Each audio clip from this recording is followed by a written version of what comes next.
Continuing with Job today, we have Eliphaz is coming back into the scene. We just had each of them speak once, and then Job went ahead and had his say. And then what happens is, the Eliphaz goes back. You'll find that some of the argumentatives, the different wording, but it's the same structure, and the fact that they just go back to the same ideas. Job is counterpunching.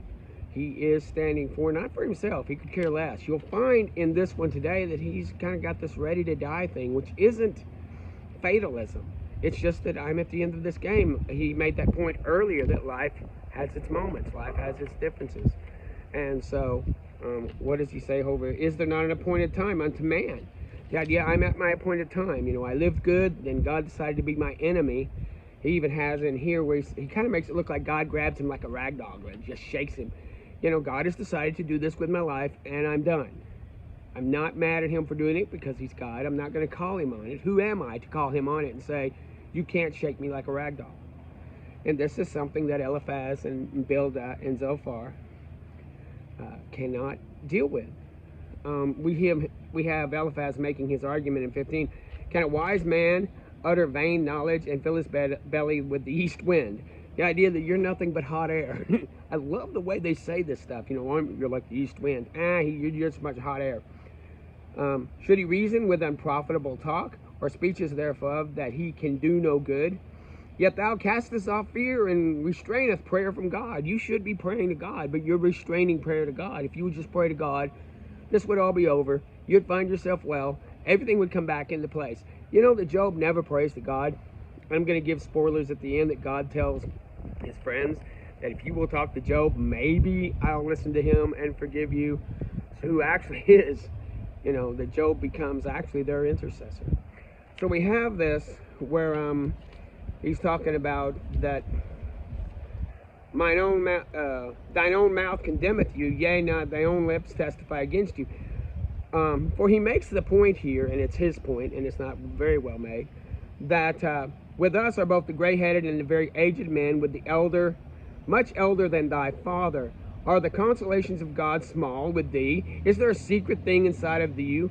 Why doth thy heart carry thee away, and what do thy eyes wink at? Now this is the idea again. I'll make this point. You know, I've called myself nomad, centurion. I did the grid work to do it myself. Job is a nomad. He's a centurion. He's the one who's saying, I'm not going to accept what the fathers have said. I'm going to go ahead and find out who God is for myself. I'm not going to accept what the gray-headed have said. And they say here that he is more elder than your father. These men are old. They know what they're talking about. We do that a lot. We lean on gray-haired men and then men from centuries before, but how do we know they're right? Because they put scriptures out of context. And these men also didn't look at nature so much as they just looked at their own wisdom, their own philosophy of putting it all together. And then they flip the script on Job and say, you're the one that's coming up with the fantasy. You're the one that's winking. And I even use this as the word wink here.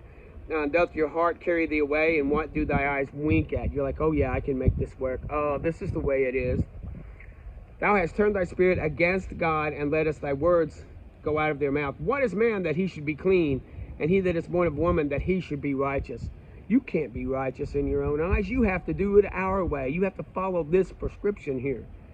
And so here's what he's got, these people. And again, I hate to say it, but these three men sound a lot like some of us. You know, do we really go back to what the scriptures say, or do we go back and look at it through the viewpoint of gray-haired men? Behold, he putteth no trust in the saints, yea, the heavens are not clean in his sights. How much more abominable and filthy is man? See, he's talking against himself. He doesn't even realize that he's saying that here's a God that doesn't listen to the angels. How much more we listen to men and consider men filthy? Well, then, does that not mean that your fathers and grandfathers are filthy before God? He doesn't realize that. You know, oh, you're being filthy because you're not doing what our older men have said. Because God does not accept the thoughts of men. The thoughts of men are filthy. Well, wait a minute. Hold on. You just admitted that. But behold, God puts no trust in the saints. And how much more abominable and filthy is man? I will show thee and hear me that which I have seen, I declare. Oh my gosh. I'm going to show you what I've seen. I'm going to show you how I declare it. This is my perspective, my point of view. You know, well, why should I Xerox what you say? and then Job's going to counter. He goes and he kind of uses, we can build straw man arguments out of anything. Oh, let me show you how we did it. Let me show you what I saw. I've seen this happen. So he continues to say that here's what I've seen. This is how I've seen things go. And so I'm going to give you my purview. But our purviews they're straw man arguments. The idea that, well, you can build anything out of an experience or a point of view, but that doesn't mean that you're telling the truth. He goes, I've seen wicked men travail in pain with all of his days, a dreadful sound in his ears. He believes not that he shall return out of darkness, and he waited for the sword. I saw that. He wanders abroad for bread, saying, where is it? He knows not that the day of darkness is already at hand. He's already in the darkness. He doesn't even know it. And so trouble and anguish will make him afraid, and he will prevail against him as a king ready for battle. God goes against him as a king ready for battle. Trouble and anguish make him afraid. He stretched forth his hand against God and strengthens himself against the Almighty. He's saying that's what you're doing, Job. That's what you're doing. You're strengthening yourself against the Almighty here. Somebody's right and somebody's wrong. He runneth upon himself, even on his neck, through the thick brosses of his bucklers, because he covers his face with his fatness, and he has fat on his flanks. He's a fat man. He's just, sloppy. He dwells in desolate cities. Here's the point that I wanted to get to in 15. He shall not be rich, neither shall his substance continue, neither shall he prolong the perfection thereof upon the planet, upon the earth. He shall not be rich. That's where Eilphaz is going. This man will not be rich. If you're rich, God's on your side. You will not be rich. God will not let you be rich because you are a man who are sinful and you're in his face. See, that's the argument that Eilphaz is making really clear here. He shall not depart out of darkness. The flame shall dry up his branches, and by the breath of his mouth he shall go away. They conceive mischief and bring forth vanity, and their belly prepareth deceit. Oh my gosh, he's saying so much here if you really read this. What he's saying, you're the one, Job. You're the one preparing your belly prepares deceit. You are deceiving people. This isn't just a debate or an argument going back and forth. They're saying he's in deceit. You are deceiving people. People are looking at you and you're telling them, God did this to you for no reason, for no cause. They can't stand that. See, this whole thing has been an affront to them from the moment he sat down and started scraping himself. They watched this, and people would know. He would tell them this was for God for no reason, and they couldn't abide. They couldn't. That's why they sat with him. That's why they wanted to have this discourse. They have to prove themselves right. And probably there's other people listening to this discourse. We don't know where Elihu came from. I'm sure that Job didn't bring an audience. He even gives an idea over here that other people had been dinking with him, had been messing with him, that that he has misery because others are messing with him. No one's standing with him. So he's not sitting in the middle of a tree in the middle of a desert and they had to go find him. He is in his city where he was well known. This would be like if this happened to Donald Trump or somebody like that, who was well known for being affluent. Now they're begging, and they're with all these sores. How would people kick at him? Even though he did well, and I'm talking about Job here. Donald Trump probably did well too. But here, Job, we'll find out later, did very good things for people, and yet many of them then turned against him. I'm trying to find a place where he talks about that, where the people turned against him. I'll find it and bring it up tomorrow. But maybe he brings that up here in the future. But here we have Eilphaz making to say that you're the deceitful one. Job answers and says, I have heard such things, miserable comforters you are. You're no comfort to me. Shall vain words come to an end? What emboldened thee that thou should answer? What is emboldening you? What is bringing you to come and say anything in this venue? Why don't you just let me sit here? Why are you even bothering? But I will strengthen you with my mouth, and the moving of my lips shall assuage your grief. Oh, I will assuage your grief. You have this fear that God would do this to you just because. I'll assuage your grief. I love what he says there. He's getting really snarky at him. I'm here to assuage your grief. And now he hath made me weary, and thou hast made desolate all my company. Here's what he's talking about. Okay, here's where he became desolate in all of his company.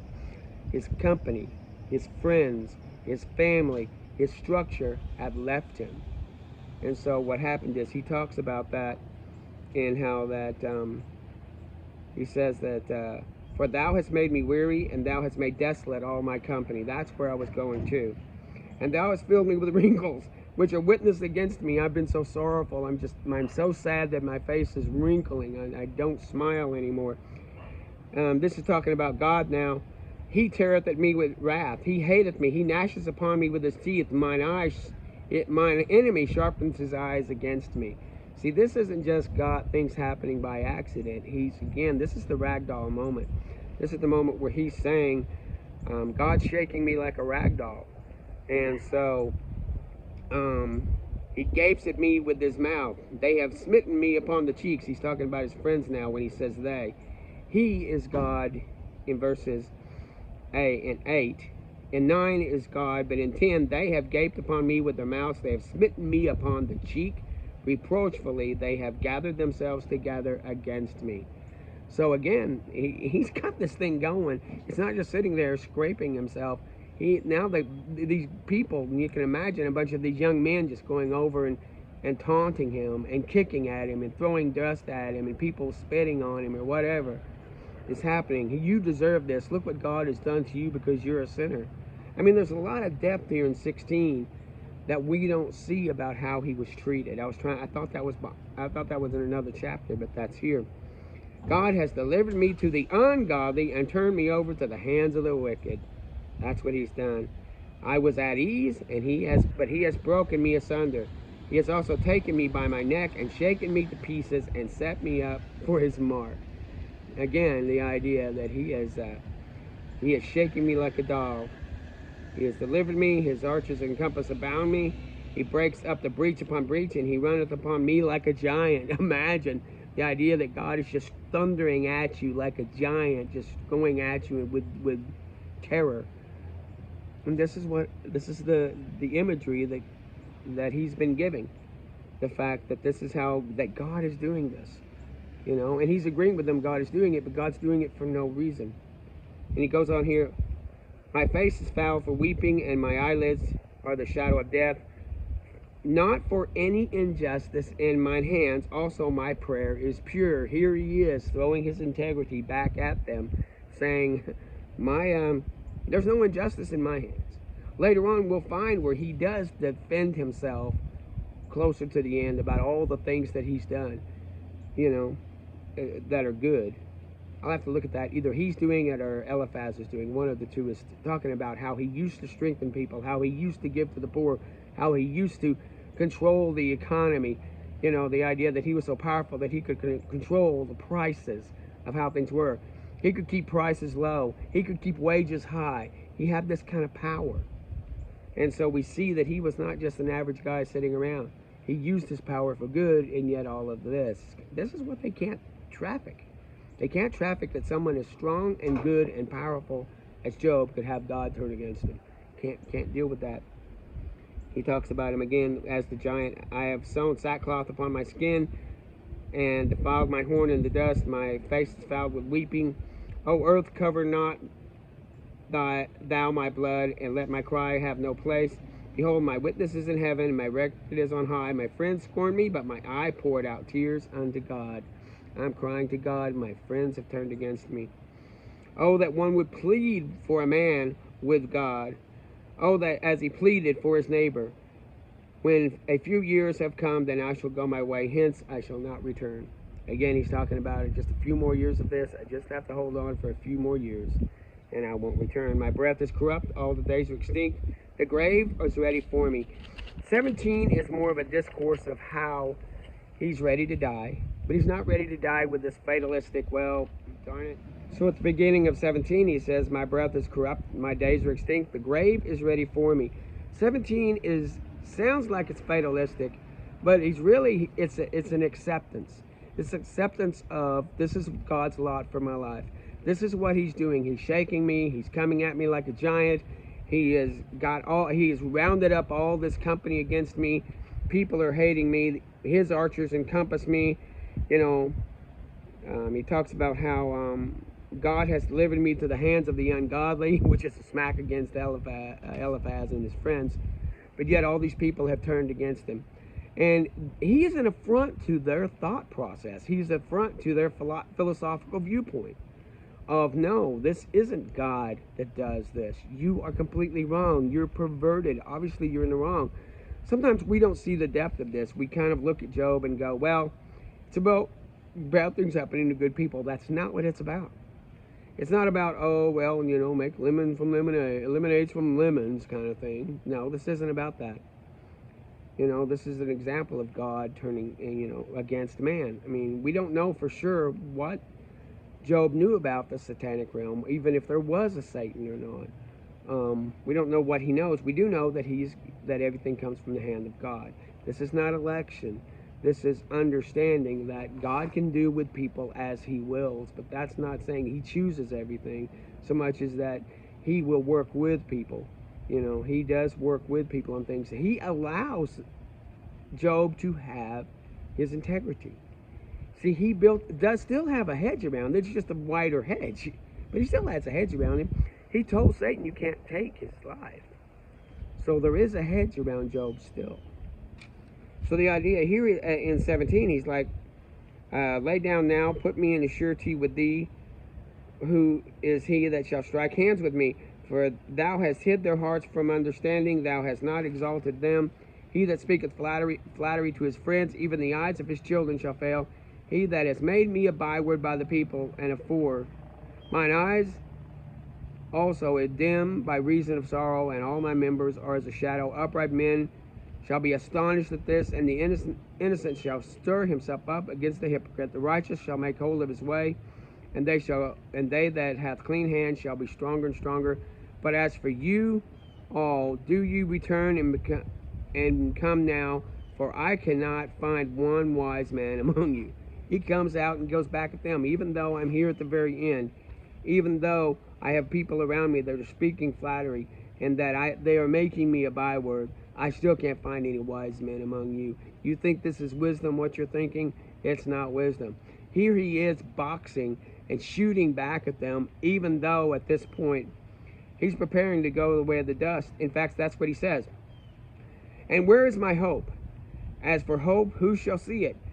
They shall go down to the bars of the pit, where our rest, when our rest together is in the dust. No one's going to see my hope until they join me in the dust. So again, he's preparing for his death, and he's accepting of that, whether it's now or in a few years, or how long I've got to put up with this. This is what God's lot is for my life. For whatever reason, I'm this rag doll that the giants are chasing, and arrows are being pointed at, and people are gnashing at. And they don't like this. They want him to admit he's been sinning, but he is righteous and holds on to his integrity. So we see some wonderful things in Job here. I like the back and forth, how he understands their argument, but he does not let them sway him. He does not pick up their grief of, oh no. He doesn't pick up their old gray men. He stands firm with what he knows of God, what he believes of God, and that's a person of integrity. We should also read this with a sense of how can we be people of integrity amongst the nation that says, no, God is not this way. God is this way. You're the one in the wrong. We're the one in the right. We need to be people who stand firmly for the God of the Bible, Jehovah, because he is always the one who is right. Thank you.